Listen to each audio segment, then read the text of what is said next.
decided that since it's Friday night and it's really the end of the month almost, I'll keep this rather short and light. And if I end sooner rather than later, it's maybe better.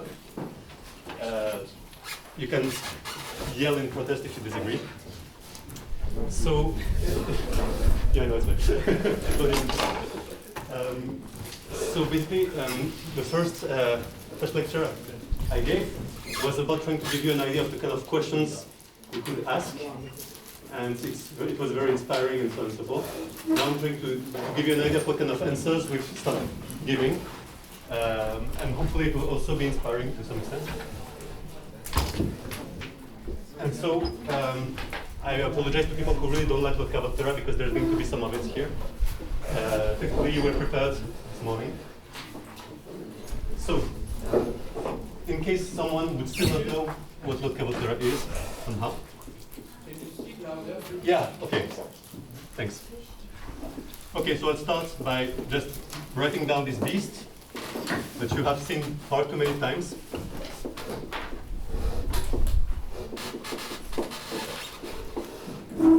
So,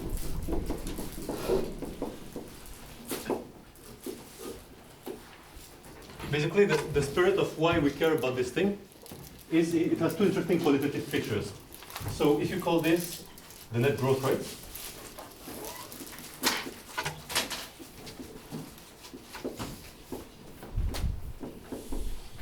then you see that, okay, for as long as this thing is more or less a constant, then you have exponential growth, which is something that we care about in biological systems. And so in particular, if you want to look at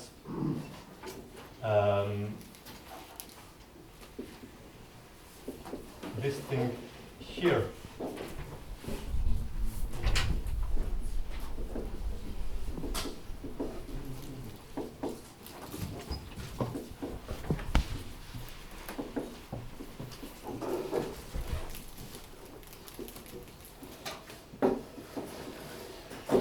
so this is what people typically call the invasion growth rate. It's when you start from a very small population. Let's say I'll write it like this. When you start from a very small population, then if this thing is positive, you're going to grow, and if this thing is negative, you're going to die. Of course, barring all the fluctuation-related things, I'm going to forget everything about fluctuations here. But so basically, what we really care about in this formula, we don't care about the details of how it's constructed really. We care about the fact that species can be extinct. If this is 0, it stays 0. And species tend to grow exponentially when they're rare. And you see quite easily, that, of course, that among survivors, so if ni larger than 0 for all I, then you simply have a linear equilibrium condition.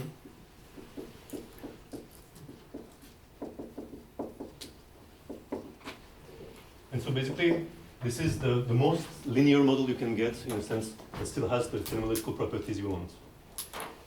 So what this means here is that you have a single equilibrium per composition. And by composition, I mean who is alive. So the only kind of multi-stability you can get in the system is when you have alternate compositions, different sets of species who are alive.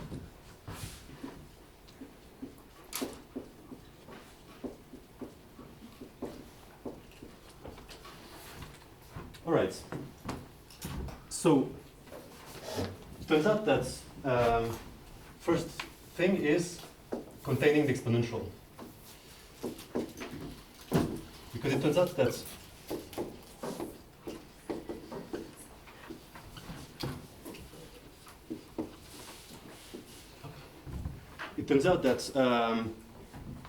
if you put AII equals 0 in various places in this matrix, the most likely outcome is someone will die.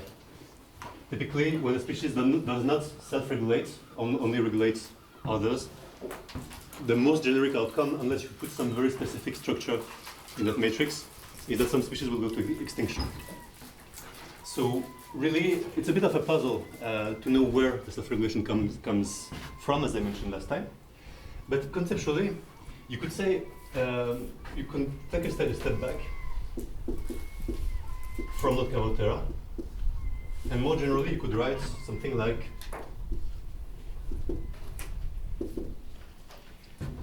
time derivative of ni is some function of everybody minus a function of yourself alone.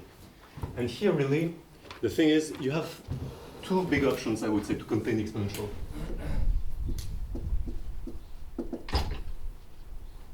So the option one is that somehow the I of ni is sufficiently nonlinear and sufficiently fast growing that it manages. So basically, I would say rather, I'll say gi of n can explode,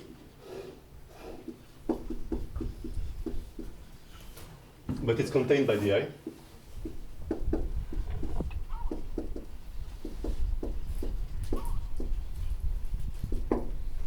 So this is typically the idea behind the logistic growth. The other option that you could have would be to simply take a linear depth term here.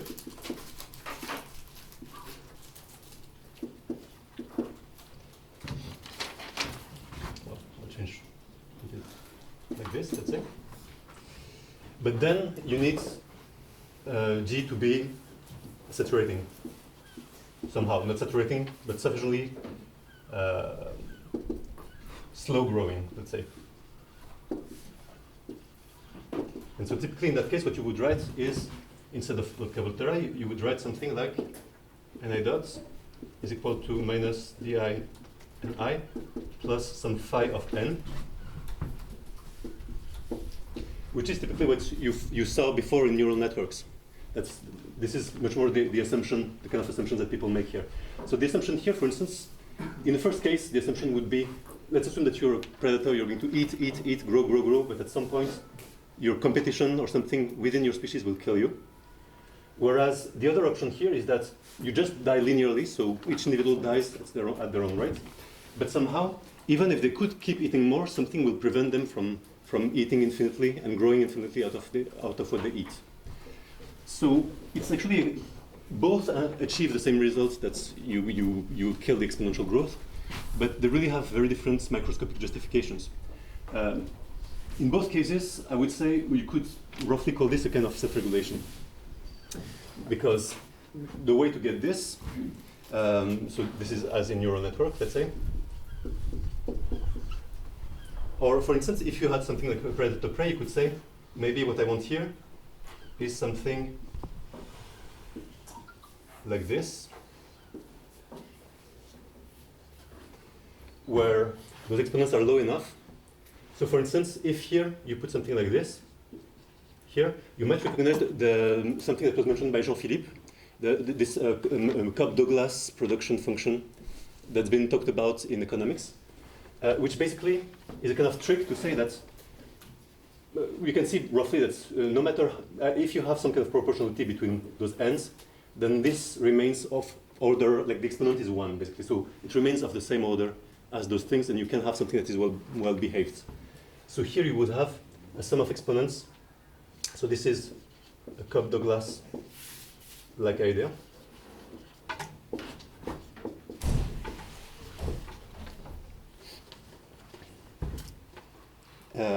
And so the exponents sum to 1 rather than 2.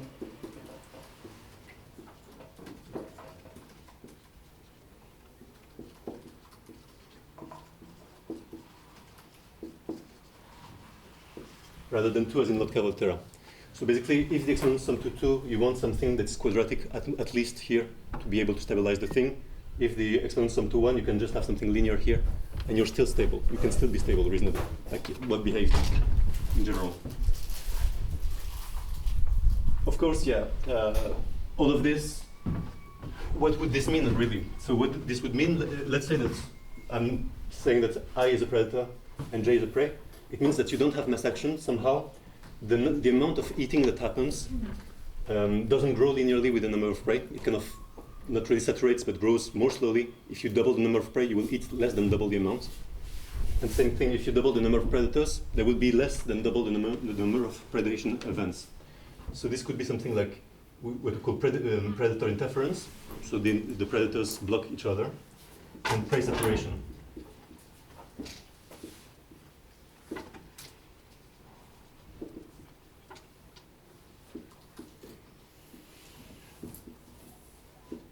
So why am I saying this? Because basically none of those formulations has any obvious reason to be the best. And we might want to care about what is sufficiently general to hold, even if you start, going from one formulation to the other. And so there should be some limit in which you'll see the same behavior as in neural net models, for instance. So, okay, hereafter, I'll be back to the good old Lotka-Volterra. Okay, there's another property that is relevant. It's a question of symmetry in interruptions. It's the other tool, the other, let's say, feature I want to emphasize before we really dig into the model. So the idea is that you can put all sorts of structure into your matrix Aij. But one that is immediately qualitatively important is the correlation between Aij and Aj.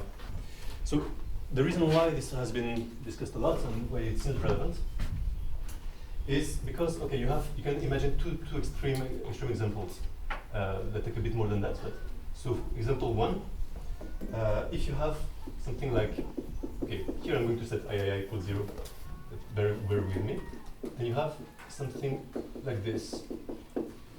Then this is the original Lotka-Volterra predator-prey model, where basically, if I rewrite the equations, you would have something, if I just write it with two species, let's say, you will have something like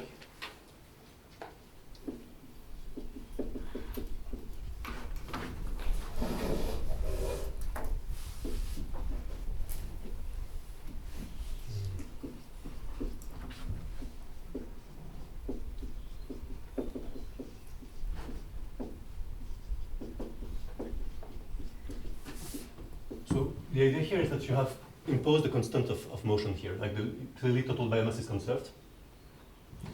And so you have this neutral direction, and you have cycles. So this is what people were thinking about initially, this predator-prey picture. At least what Volterra and Lotka, I think, were thinking about initially. But if in the other limits, if you have completely symmetrical interactions, you have a very different picture of the world, which is that, so this could be, for instance, for competition or mutualism or these kind of things. It turns out that in this case, you have an Lyapunov function. So if I read this,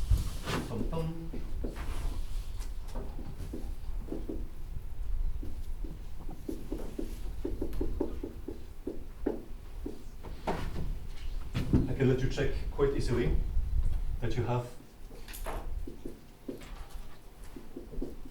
this that holds true, and therefore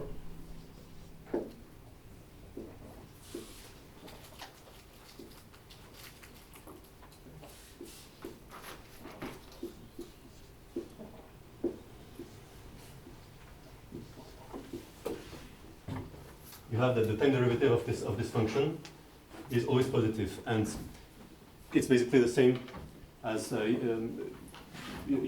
as the thing you saw this morning in Eric's class. It has exactly the same structure, so it's, or maybe not exactly, but it's really the same thing deep down. So this thing tells you that your dynamics is not exactly a common gradient descent, it's a gradient descent in a slightly shifted metric, because you have this thing here. But apart from that, you're fine. So basically what this means is that if gamma is negative, what you're expecting to see basically in phase space is cycles. Actually, typically, as soon as you have non-zero diagonal, you tend to just converge to an equilibrium, but at least it's a very rotating thing. And if gamma tends to 1, then you tend to a much more gradient-ish behavior.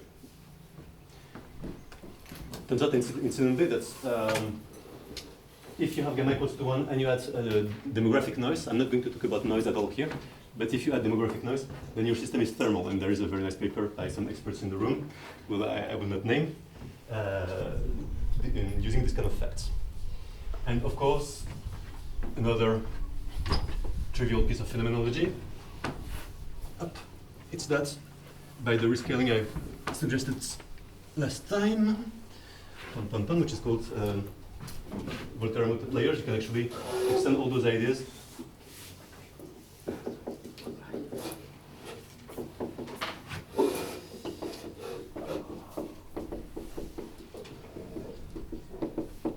to any similarity transformation of this matrix. Okay, so that was the easy piece of phenomenology.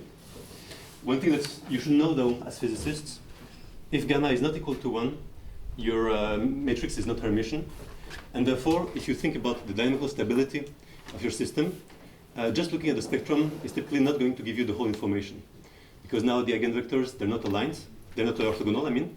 And you have all sorts of weird phenomena that can happen, such as reactivity. I don't know if you've heard about those things. But basically, you need to know the eigenvectors to really make statements about quantitative stability. It's something I'll leave to the side, although we can discuss about it. Okay, so done with the easy piece of phenomenology.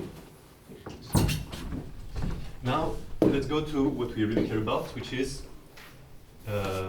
many species. So here, S is the number of species, and random interactions.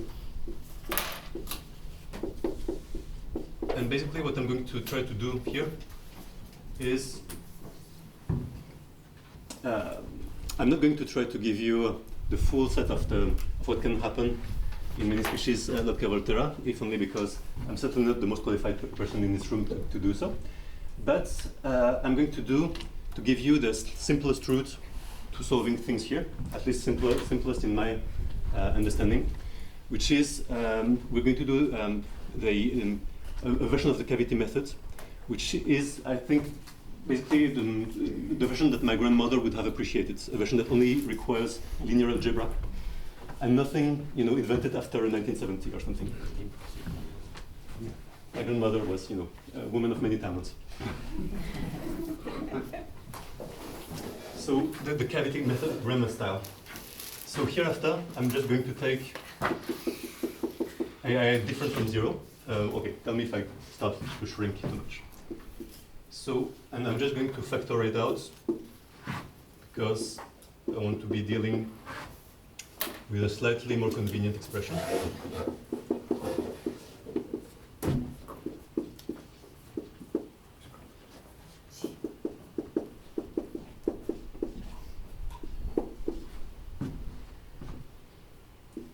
Where the K here is called the carrying capacity. It's the abundance you would have if you were alone, if there were no other species. And alpha ij is just some measure of rescaled interactions compared to the diagonal. And I'm going to actually forget about this in the future, just stick to 1 because I really care about the equilibrium properties here. So what you see clearly is that at equilibrium, you have this. Oh, by the way, I forgot to mention it, but if anyone is too stressed about writing down, I don't think I'm going extremely fast, but if someone is stressed about writing down what I read, I will put notes on the Dropbox in the coming days. So, note here. So, let's say, yeah, yes. I'm a bit confused about the carrying capacity. I would expect the carrying capacity over the minus sign to act as the regulation. So because I put a minus sign in the interactions already. Like the way I wrote things was n dot equals r n r minus sum over j. A, j, and j, right? So when this is negative, it's actually mutualism. It's confusing, but it's the way that we deal with competition, right? Thank you. No problem. Okay, so I'm going to start with the case where everybody survives, because that's nice. That's what we would want. Except maybe the mosquitoes, viruses, kind of things. So in that case, clearly, what you have is Ki equals Ni minus sum of j, phi j and j. So you can write this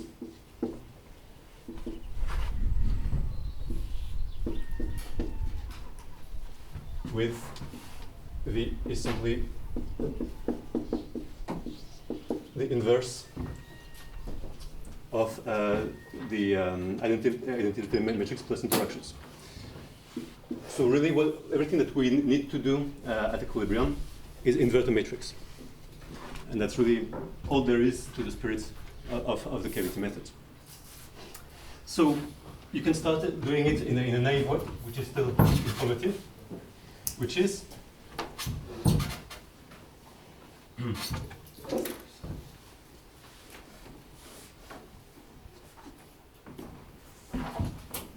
why? Maybe I will start it here. So no, okay, this is a bit low. Okay, so if everybody survives, then clearly you have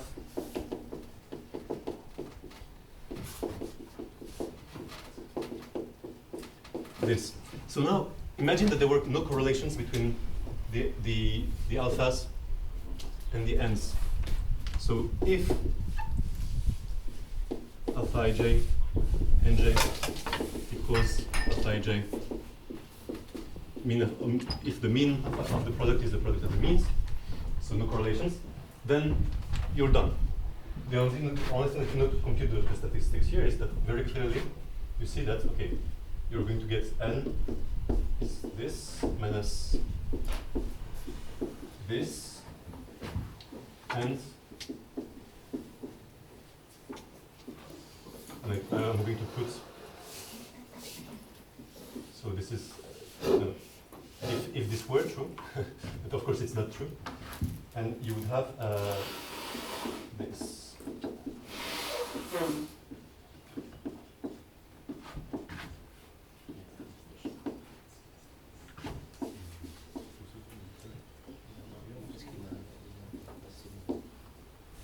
Okay, did I miss something?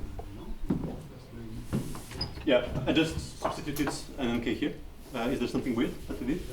There's a sign issue. Sign issue. Yeah. Ah, yes, sorry, right. Yeah, I went too fast, right. Sign issue, plop. Yes. Sorry, thanks. All right.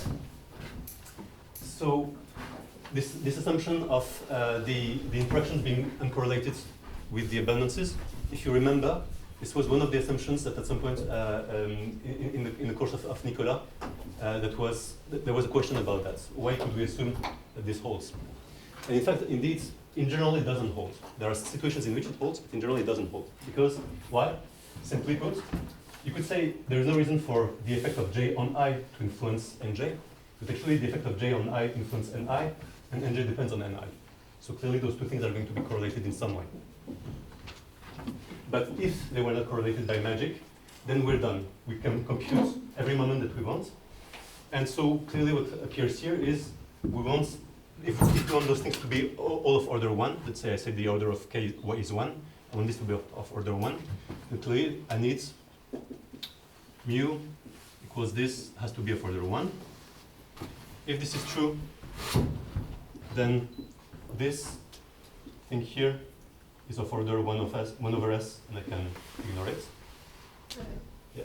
One question. Those averages are made over the realizations of the random matrix. So here, yes, absolutely. Yeah. Yeah. Like it would just be. Actually, I mean, it would be a large enough system, right? That would still be true, because here there's no reason why anything subtle would happen in the self-averaging, unless I'm really missing something. But yeah. Okay, so we want this to be of order 1, and we want also this thing here to be of order 1. And so those are the two parameters that we really care about that tell us the strength of interactions and the variance, effective variance of interactions. So far, I've not done anything very, very special, but if there are questions, feel free. So basically what you would obtain is something simple, which is if I were to draw P of n here, I would have something here, which is average of n, and we just have a Gaussian here with a variance of R of n. So let's say standard deviation is square root of R of n. Well, so why a Gaussian? Actually, it's really a Gaussian if the P of k is a Gaussian.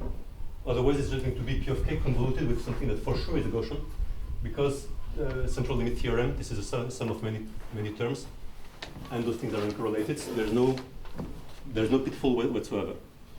So for simplicity, from now on, I decide that k is a Gaussian, and we're home free. Of course, now the question is, it's not true that those things are independent. So,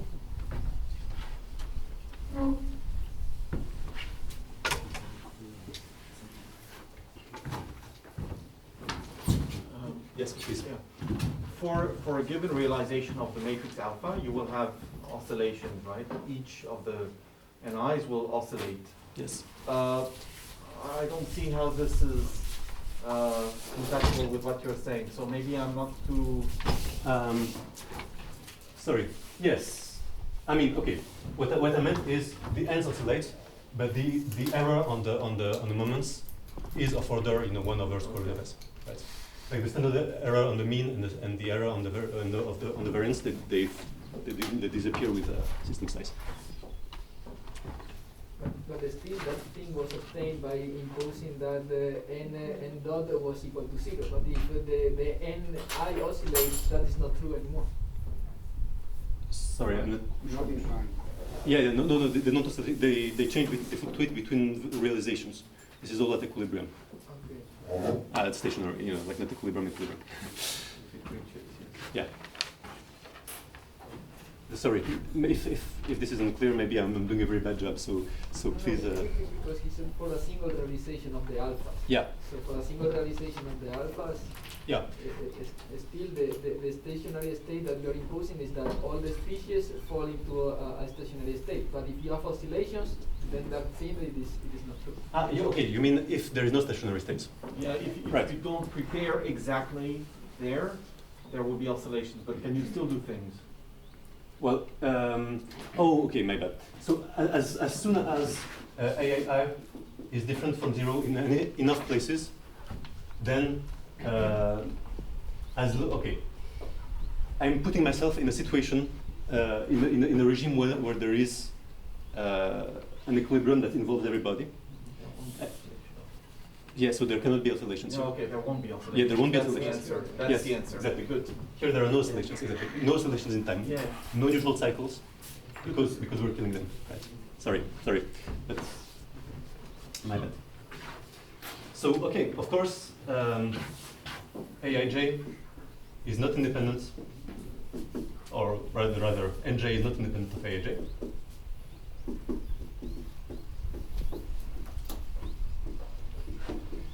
Of I mean.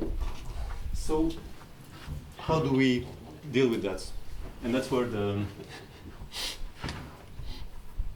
so how do we deal with that? And here is where the beauty of my grandmother's method will appear. So let's say that you look at the matrix without a certain species. You remove one of the species, hence the cavity, right? And probably most of you have heard of this already, but let's take it baby steps so that we're sure that somehow we understand everything that's happening. So in a world without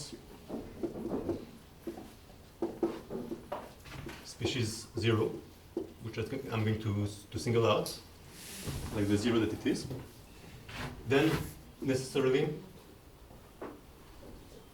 you would have something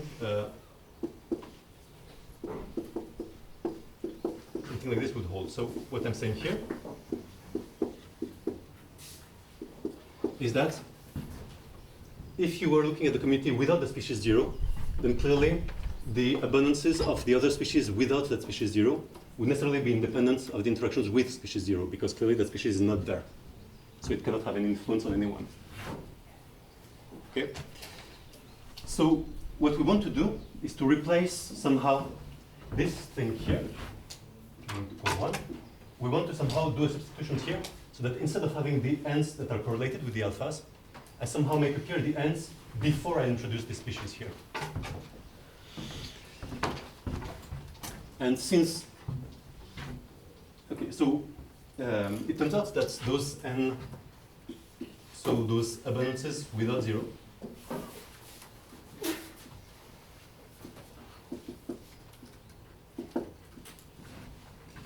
which I call this, they're given by this, where basically I'm writing out my matrix V.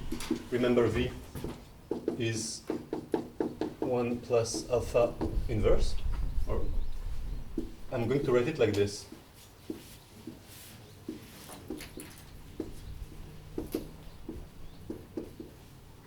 Sorry. Yes, no, that was correct. Yes, that's correct. So I'm writing it by block. And likewise, well, yeah, actually that's enough. And if anyone has heard of Schur complements or blockwise inversion of a matrix, then what you may know, so block inversion rule,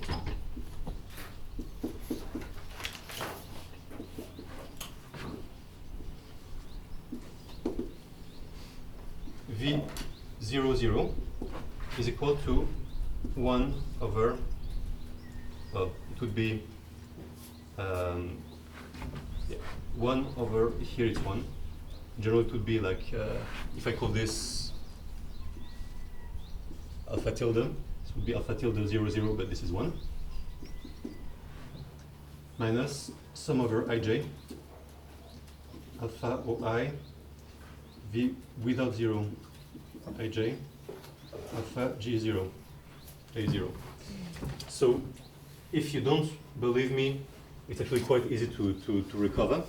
But if you're willing to trust linear algebra, and linear algebra is well established, then you can just accept this fact of life. That's, so if I replace this thing here, I just have this. That basically, this element here of the inverse can be written from the direct matrix and the inverse of the rest. And you can also write like this, these other elements here. But it's going to be a bit more annoying if I do that. So what I do instead is to say this.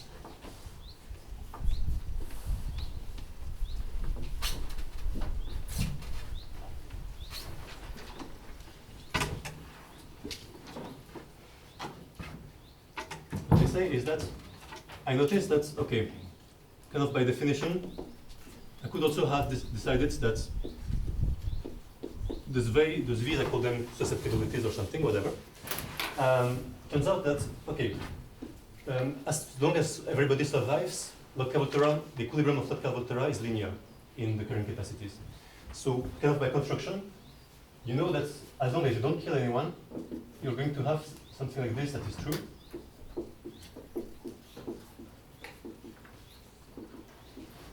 Where this here is the current capacity that you would need to have to just reach an abundance of 0. That's exactly the current capacity at which you're maintained at an abundance of 0. So K0 min here equals sum over J alpha J and J without 0. Why? Okay, let's think about this for a minute. If I had that K0 is equal to this K0 min, then the species I had would have exactly an abundance of 0.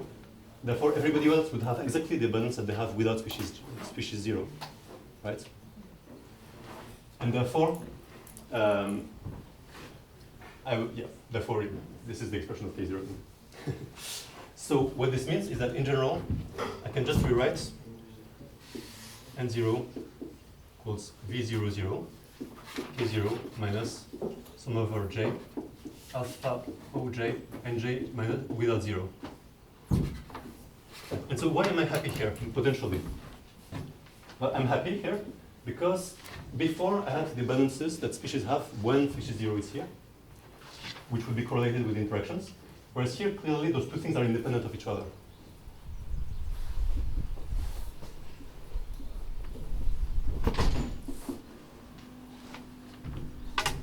But the counterpart is I traded a good for one evil, because this thing here is potentially very evil. I don't know what it is. It might be correlated with the alpha 0j's. It has the alpha 0j's in it.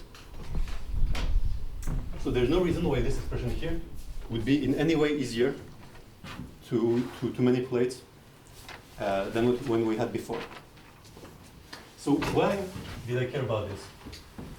Well, first of all, I'm going to give you a bit of an idea of what really it means, this thing here.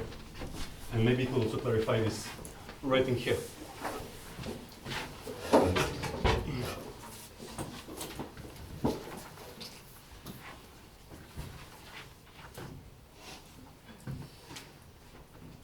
Okay, so take two species, just two species.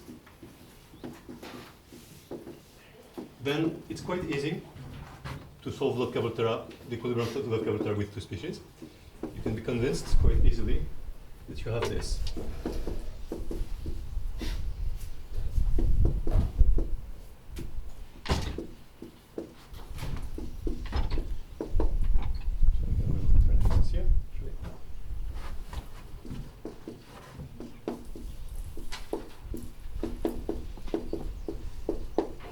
And okay, I should have kept the expression of V0, I've kept it here. I'm just going to rewrite it in a second.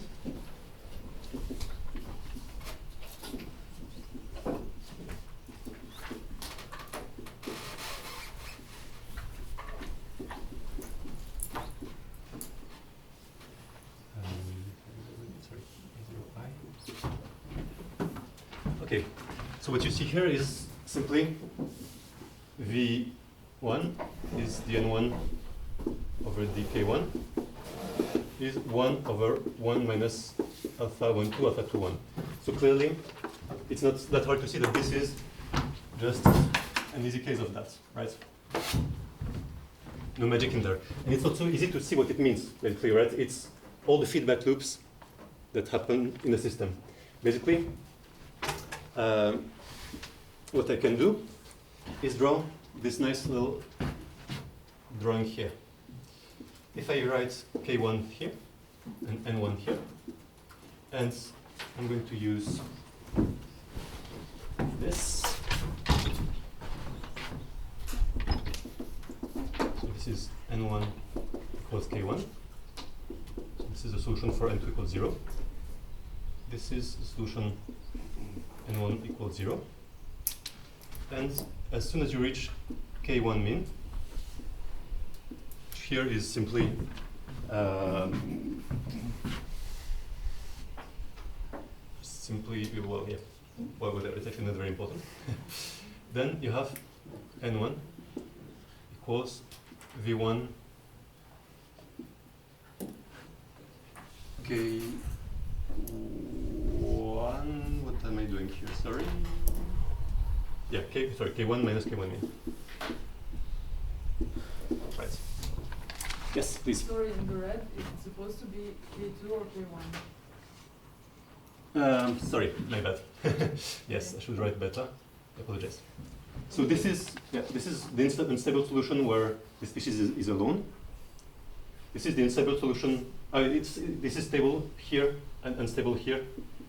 That the species is dead.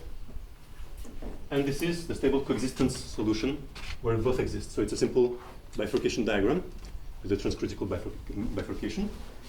What you notice though is, okay, what can you get from information, about the phenomenology of this thing? You can notice that, okay, what would happen if I had a much larger slope here? What I would get is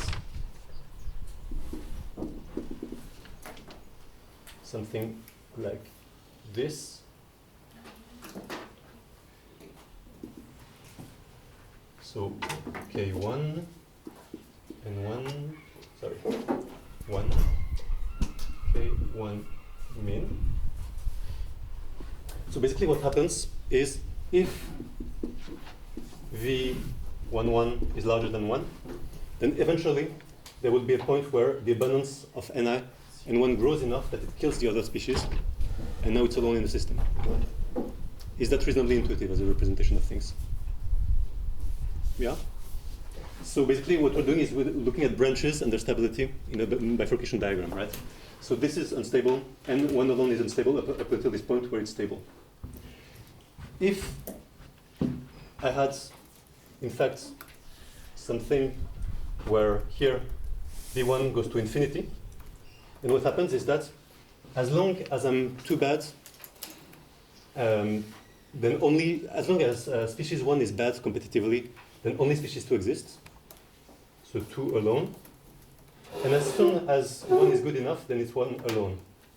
So this is exactly the situation in which most of population genetics and adaptive dynamics puts itself. That actually, as soon as you're better than the competitor, you replace it. There is no coexistence. But you can see that it's a very singular point. It's the case here, where basically this goes to 1. So I'll rewrite this. So this means alpha 1, 2, alpha 2, 1 goes to 1. So this is the moment where basically, here if you want, if this thing here is positive, what it means is that if this is positive, then this is going to be larger than 1. So basically it means that you are having a positive feedback on yourself. You're enhancing your own growth. If you are alone in the system, then V would necessarily be 1, because you would just grow proportionally to K1. If V is larger than 1, then you grow faster than you would without the other. So basically through the other, you're having a positive feedback on yourself, right? And this, the moment where this becomes 1 is the moment where basically this positive feedback keeps going and going until you kill the other completely. So there is no coexistence possible. It's like it's the Highlander scenario. You're probably far too young to know this, no? Sorry. But slightly more interesting, what happens is if this becomes negative, what happens then is K1 min, K1. What you get is something like this.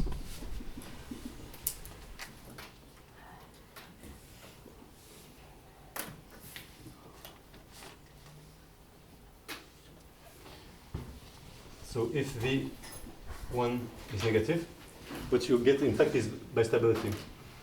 That's, so this is when alpha 1, 2, alpha 1 is larger than 1.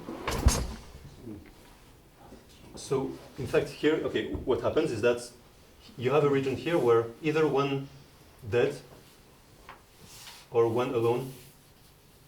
So if this is not other lines, should be the continuation of this. I apologize.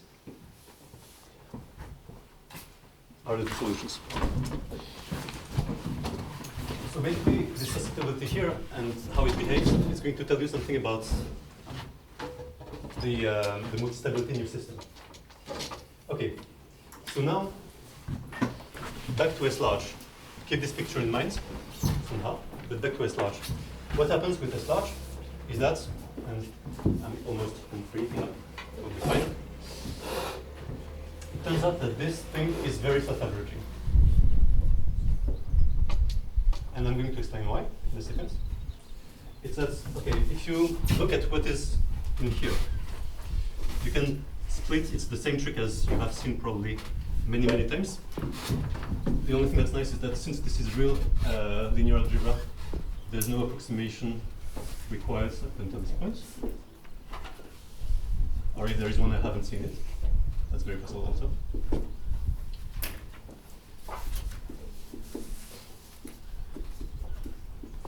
So I'm going to split this sum into the diagonal parts and the off-diagonal part.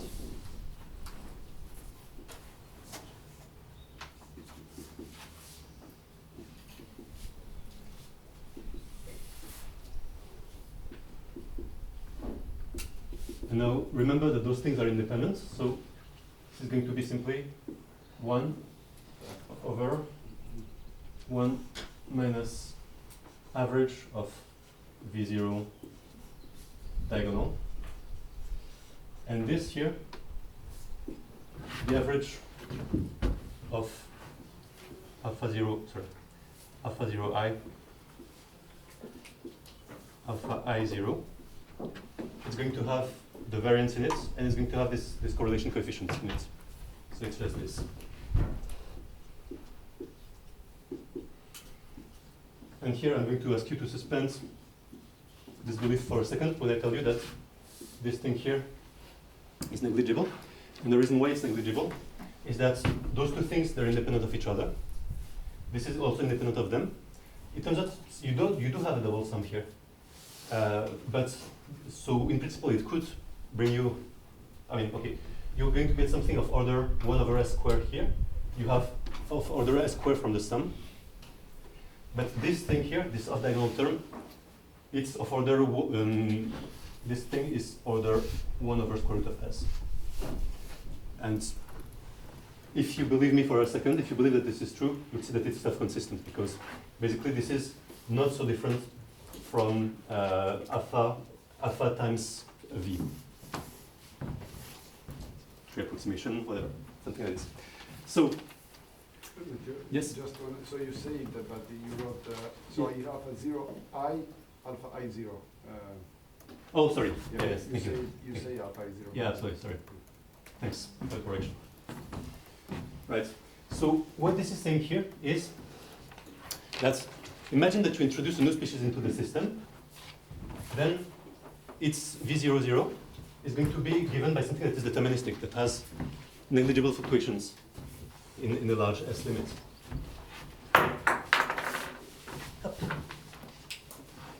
And so, okay, this is Kafka. I'll leave it on the floor for now. Sorry. Yeah. James is a bit hard to read. Oh, sorry. So for the future, it's when we Yeah, okay. I apologize. It's been a while since I've written on a whiteboard, so I really apologize. Okay, I'm going to try. So just the indices or everything? the Indices, okay. In particular, from the last line, the denominator, the average is. Yes, sorry, it's the average over the diagonal. Oh, okay. Yes. Sorry. Very smaller. Yeah, this was not in this index at all. Okay.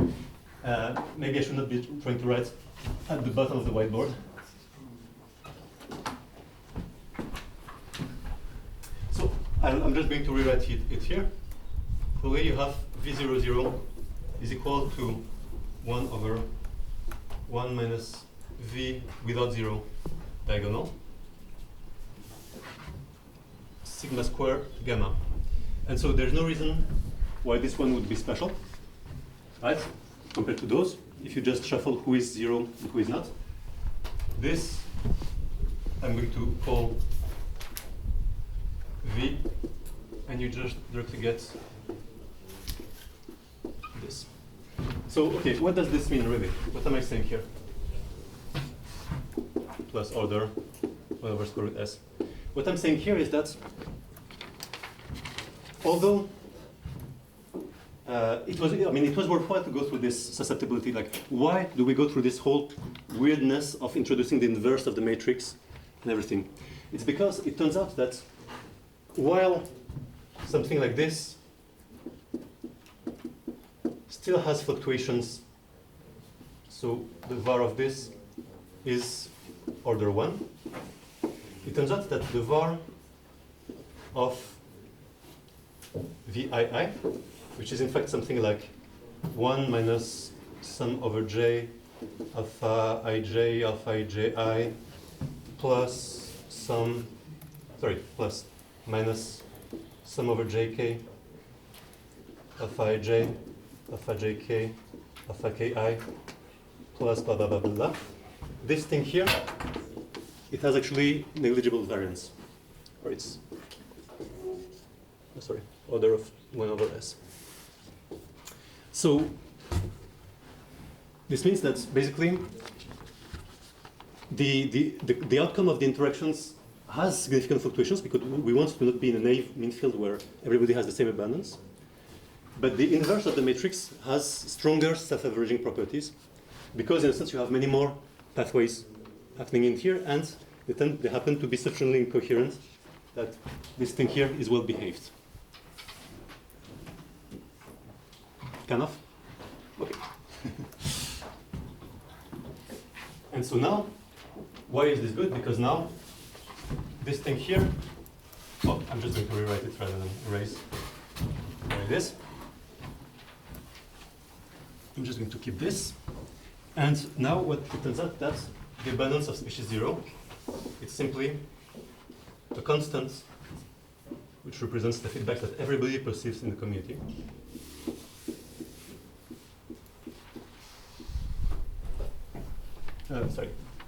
Times, and everything in here is independent random numbers. So there's no reason whatsoever why we would have any problems with those. We can just do what we did before. And the only thing that has been contributed like this, to this whole procedure compared to the initial naive thing is the introduction of this V here, which I think was the thing that Eric called the on-cycle correction. So I'm going to put a question mark because I have not gone to see the paper that he recommended to check that this is how it's called. But anyway, that's the idea. It's the correction that comes from this correlation between the alpha 0j's and the nj. So basically the feedback that the species has on itself through the others, through changing the others. And so what you notice, of course, is that if gamma equals 0, then it turns out that V equals 1.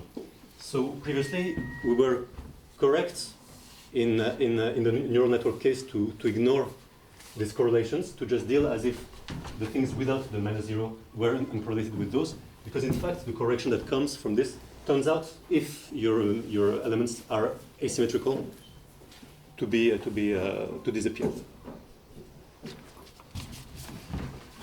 All right. So now what does this mean? I have this thing here.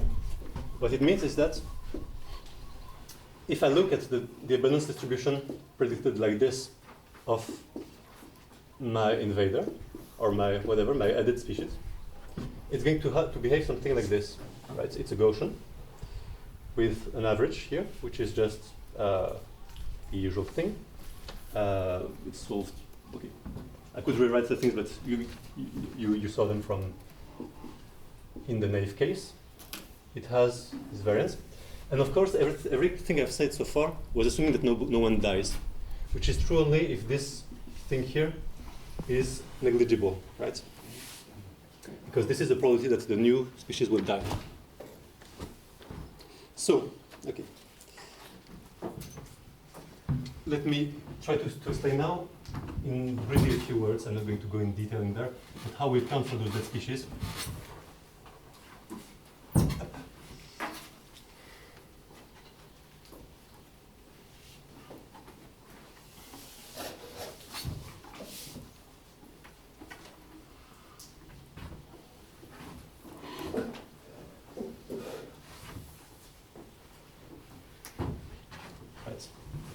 So,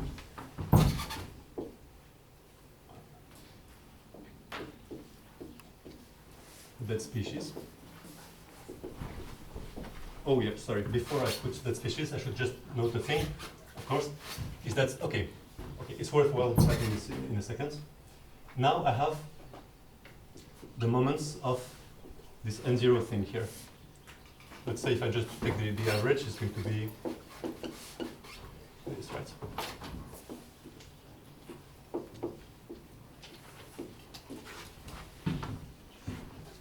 So, and same thing with the variance, right? The last non-trivial point is we're going to say we want to be at a fixed point of this process. So we want to, at some point, be in a situation in which the average of this is equal to the average of that. Now, I'm not going to prove that you actually converge to it. I'm just going to say if you start by having taken the other species such that this holds, then by magic, this is a fixed point, right? So I can just forget about the zeros and say this. And then after that, I'll explain in a word how you deal with convergence, but it's really the same thing as in Soria's class. It's exactly the same ideas again and again. And I just wanted to hash out that, you know, a slightly different way of saying the same things. But so this is the fixed points if no dead. And now to deal with dead species, then basically what will happen is just that the dead species are those whose K0 is less than this K0 min. And K0 min is independent from the species itself. So I'll ask you to believe me because honestly it's not very hard. And that's if that. All that you want to do is every time I was doing a sum here, I was doing a sum over species that survive. If some are, so I was doing a sum up to S, the number of species. If there are fewer species that survive, then basically you just need to do the sum over those species that survive here. So the only thing that will change is that I'll have the fraction of survivors that appear. And so what you get instead is something where you say, practically speaking, you have a set of self-consistent things, and here I'm going to go a bit fast because I'm getting tired of it myself.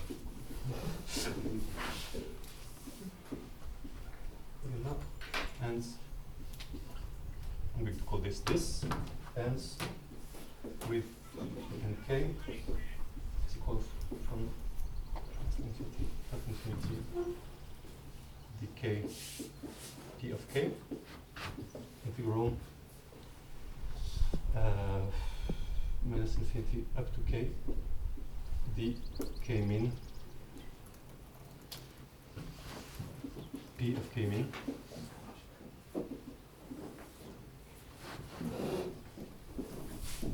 well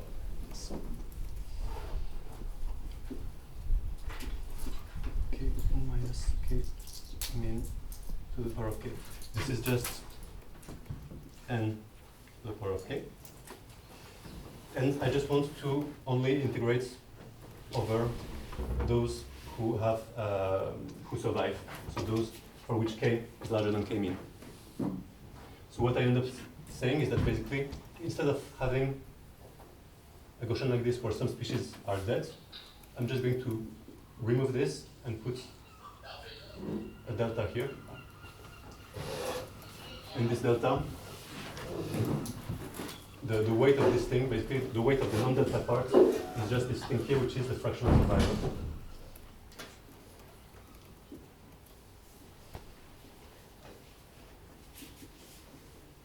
And then self-consistently get that, okay, P of k min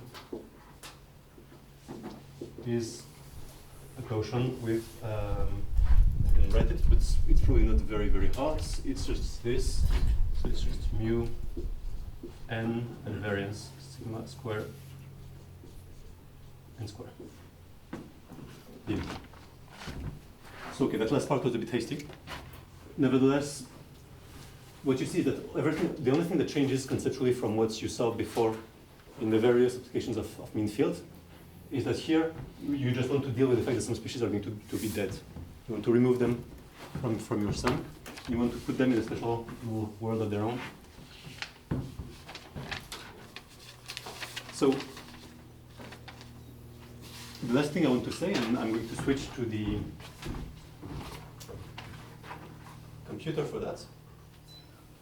Works, is that, okay, you can ask yourself easily, okay, what is the fraction of those guys? Okay, I mean, what is the likelihood that everybody survives? So this thing here, the width of this thing, it's something like, it's of order sigma. You have a Gaussian, you want to do the integral of this part, and you want this integral here to be less than 1 over s, if you want to say that everybody survives.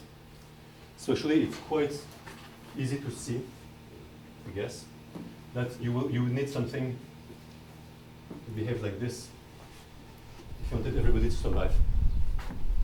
So as long as sigma is of order 1, you're not going to get everybody who survives in the limit of large s. It's extremely unlikely. You need to have interactions that decay with the logarithm of the number of species if you want to make sure that everybody survives. Okay, that suitably killed everyone.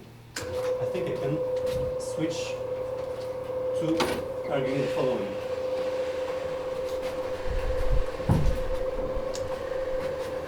It's very unlikely, sorry, by the argument the Matthieu argument I just made, it's very likely that everybody survives.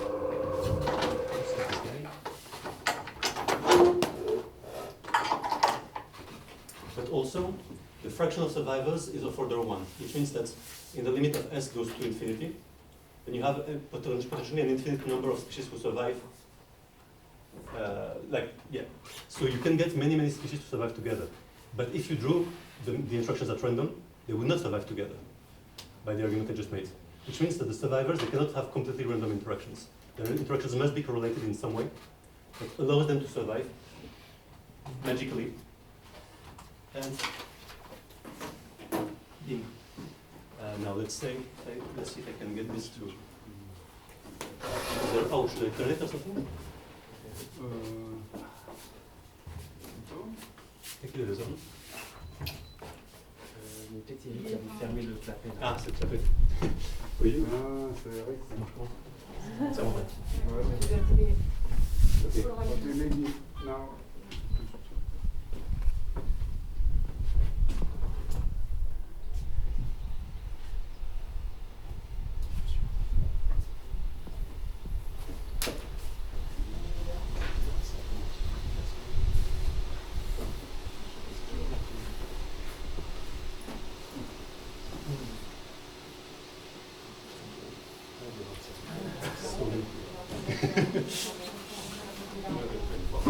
Okay, maybe I should have prepared it. Okay.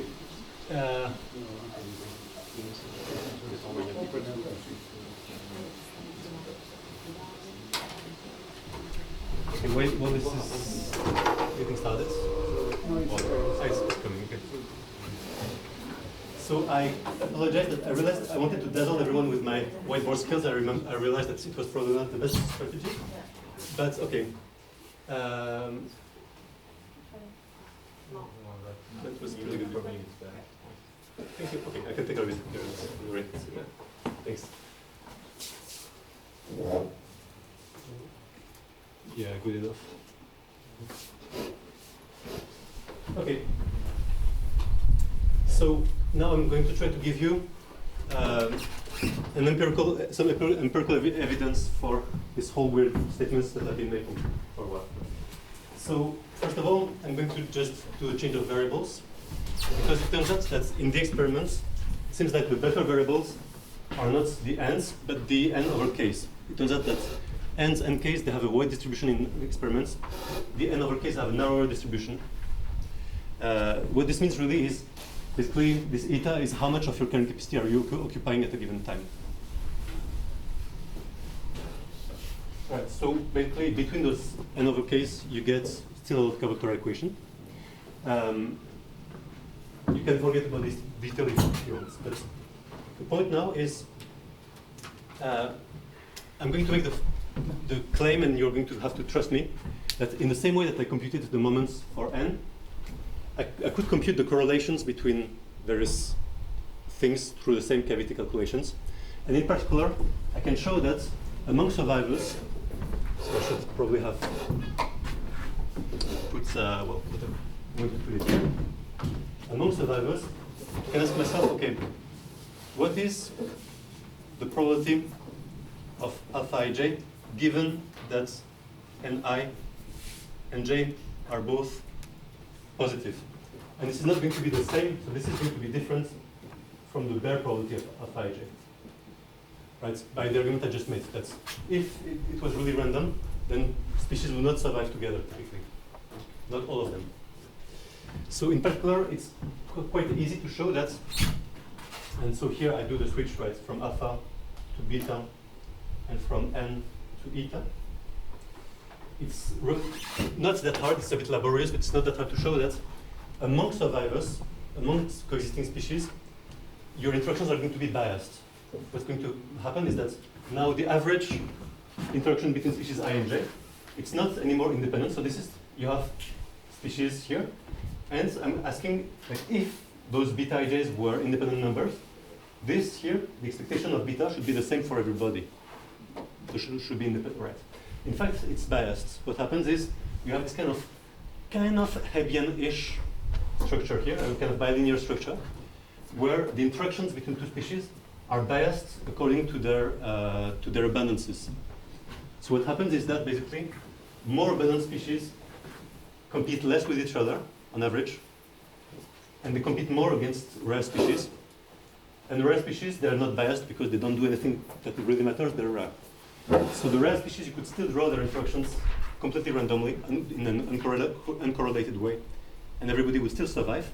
But if you want everybody to survive, you need to bias the abundant species so that they kill the other big species less, and they affect the rare species more. It's a bit counterintuitive, but that's what it comes. Actually, that's what creates the fact that some species are rare or abundant. And more importantly, if you want to make sure that this corresponds exactly to those n abundances, you need also interactions to be anti-correlated. So you need a correlation between rows and between columns, such that if a strong guy, if a big species is attacking another species, then other big guys will not attack the same species. And that is what basically guarantees, like with the hands, that the species can actually survive despite being attacked by a big species. If you don't believe me, well, you don't have any reason to care, you can just go read the paper. But I can show you just that in local simulations it holds. So this is the interaction matrix restricted to survivors. It looks very random. I just look at it like this. But in fact, I predict, so sorry, here the colors are not on the same scale. That's a bit confusing. But here I predict that the expectation of each element should have this bias, that those elements here should be redder than the average, those should be bluer than average. And you can kind of see it, right, that this is a bit bluer than this. In fact, if you plot those elements against this expectation here, this typical expectation, in the simulation you see okay, there is lots of variance because those interactions are almost random. But there is a bias in how they look. And same thing with those correlations I mentioned. So really, the simple fact that you're restricted to survivors, it has biased your initially IID distribution of interactions. And now, I go to this. I don't go to this personally. I have friends to do it, thankfully. And I just try to fit the interactions. So so people go and measure those abundances, and then I just say, okay, I know the abundances in all sorts of compositions, one species alone, two species together, four species together. And I'm just going to get those interactions from this multilinear fit here. So now I know in principle what those numbers here are. And I'm going to do two things. First thing is, once I have those beta ij, those measured interactions, I could just compute their mean and variance and parameterize the random Lotka-Volterra model with those and see if it gives me the right abundance distribution. And for various experiments it does. It's good enough, So it means that we're not completely off with this type of predictions, but that's not a very strong argument. The stronger argument is that, okay, if I look at those empirical interactions, so the matrix looks like this, and it looks kind of, a bit random, but this could very well be a problem of measurement error. You have no way of knowing if those interactions, they're really good. Have some way, but it's not ideal. And proving that something is random is very hard, right? So how do you prove that this is disordered but not error? Well, actually, you just try to see if you do get this bias in the averages that I was showing before. So this is, a kind of explosive figure. But basically, those are the real interactions that I see. They're measured from plots with 1 to 4 species. Here, from the plots with 8 species, I compute the prediction for how, if they all survive together, given the abundances that I see, how their interactions should be biased. And what I see is that basically those things here, if you do, this is the theoretical expectation, and this is basically if I do a running average of those against those. So this is kind of an empirical estimate of this bias, that you have this kind of bias structure in the matrix. What you see is that, in fact, for the biases and the correlations, you have this thing where basically this side here is bluer than this, right? If you squint, you can see it, but this is all rather than this. So you do have this bias, this tilt in the things. And this is nice because, in a way, this is not something that you would expect from naive arguments about competition. There's no reason why you should have this bias, or from traits or anything. But you see, this is what you would expect if somehow the species managed to survive together because they were assembled from a pool of much larger pool, and they happen to be those that survive together. Okay, I'm almost going to conclude here. So now about dynamical regimes, last thing I want to say, because it also connects to things that were in Israel's class. It's nice. So what about the dynamics? Okay, up until now I just talked about one equilibrium, and I assumed that you were going to this equilibrium, and I wasn't being subtle about it. So turns out that many of you have probably heard about this prediction from Sir Bob May, that if you have some arbitrary dynamics, then you look at the Jacobian, and if you assume that the Jacobian can be taken IID, then as soon as the variance of the elements are big enough, this spectrum is going to cross the zero line and things are unstable. If anyone wants more details, hasn't seen that before, I'm happy to oblige. I think this was mentioned in a few talks, I think.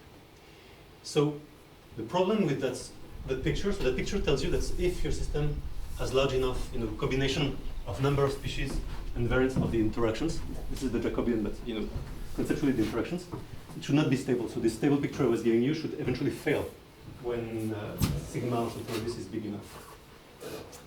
The problem with May's arguments is that it really starts from assuming that there is an equilibrium with those random features, but it doesn't tell you anything about what happens before or after this transition. So if you assume that here you have a kind of generic axis of some diversity, so the number of species and the variance of their interactions, some combination of all those things. Before the threshold of May, you're stable. After, you're unstable. You have no idea if your dynamics will ever lead you there.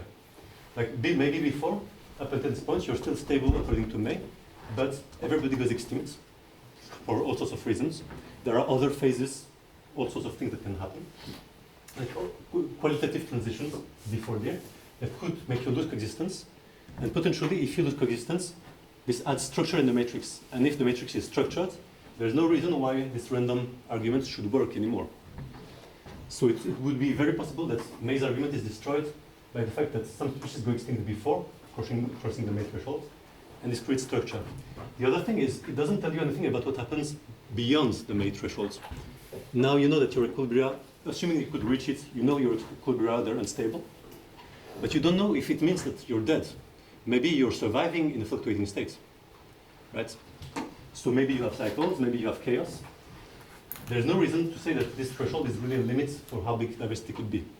Even though that's how May presented it. May was saying, I have this threshold, beyond that, everything would die.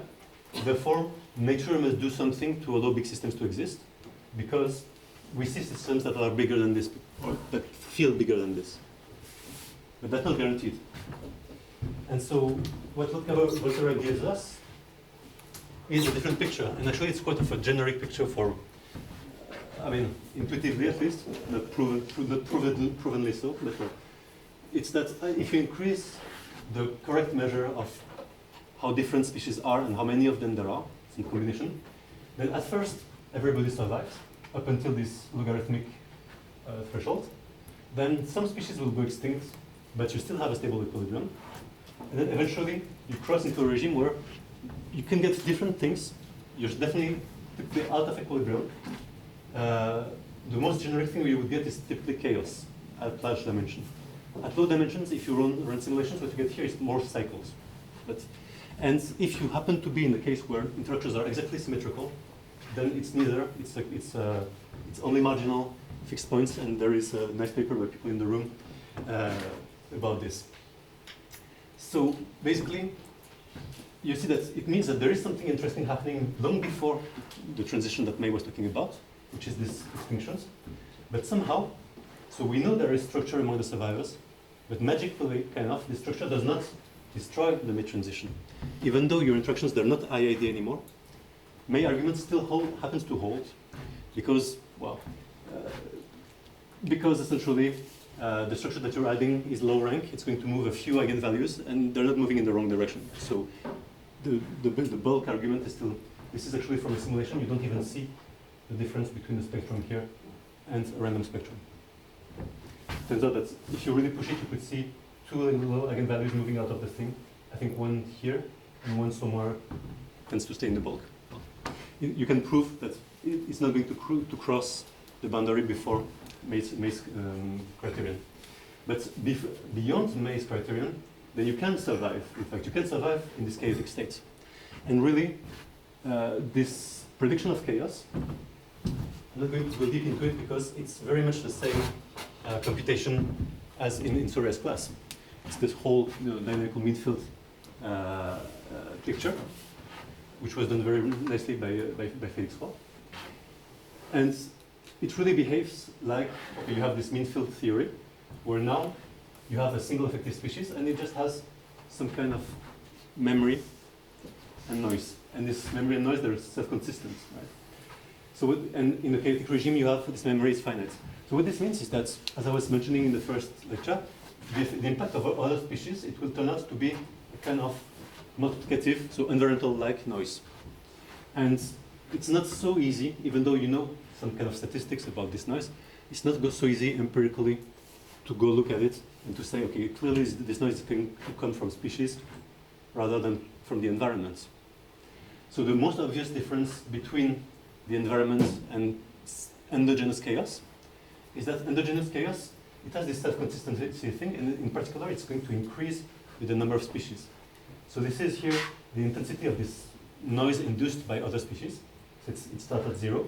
This is here the dominant eigenvalue here. And what you see is that when you cross the effective May threshold, it's not really May anymore, but it's May-like, then basically your fluctuations are going to start growing, but continuously. They start very small, and you have more and more fluctuations as you add more and more species. And so your chaos is stronger and stronger when diversity increases.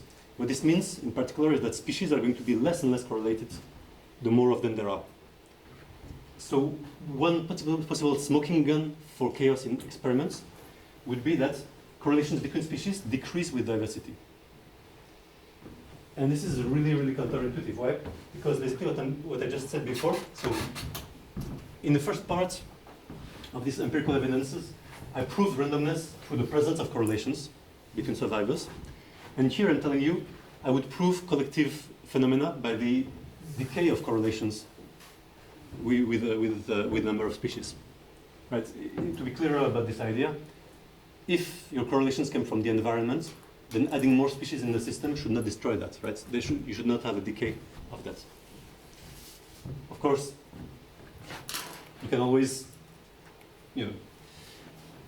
but what I mean with all this is that we're in this weird situation where, compared to, the kind of thing that Andrea was talking about, for instance, here trying to give evidence of collective behavior goes through those very counterintuitive things of proving randomness by correlation and proving correlation by randomness, or something like this. And with this, I think I will conclude. So thanks.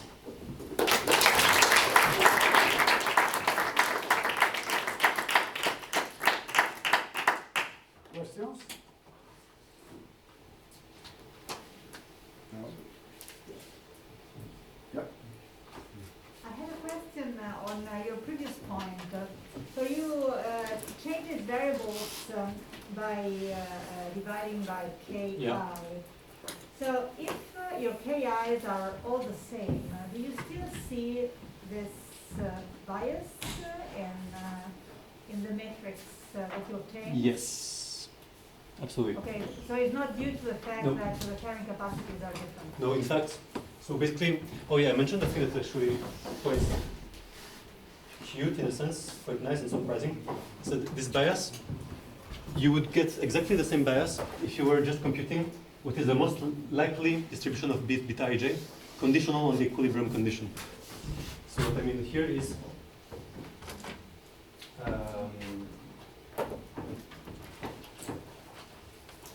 if you take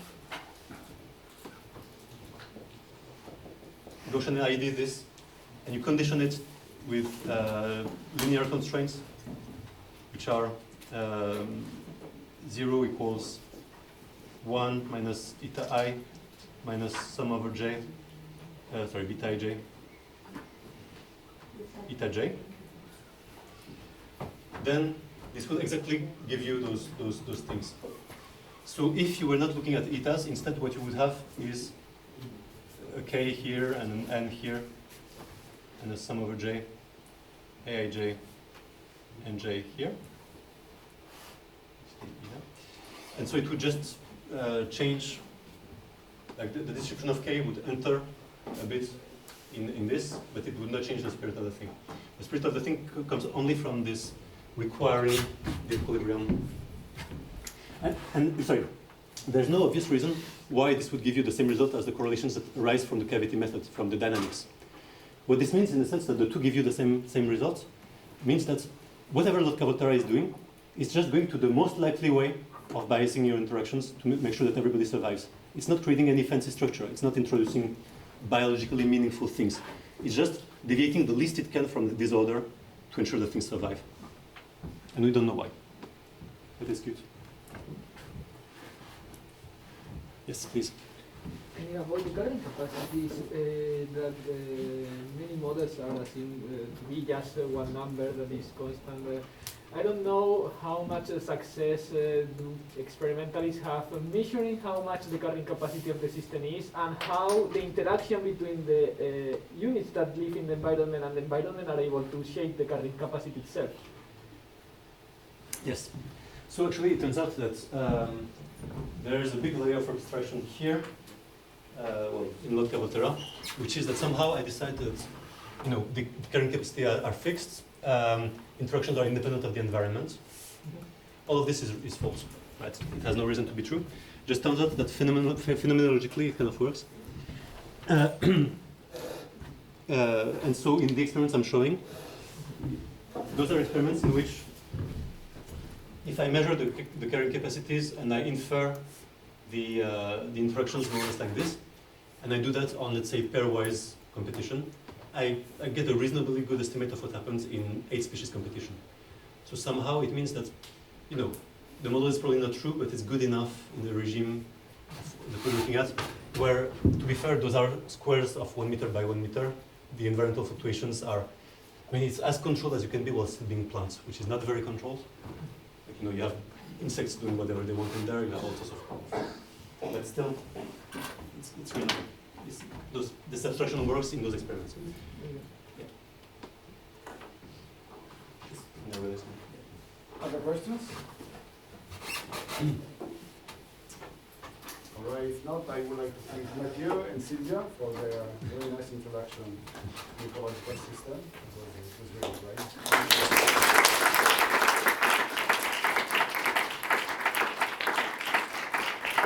So now, just a few information that you can spread around.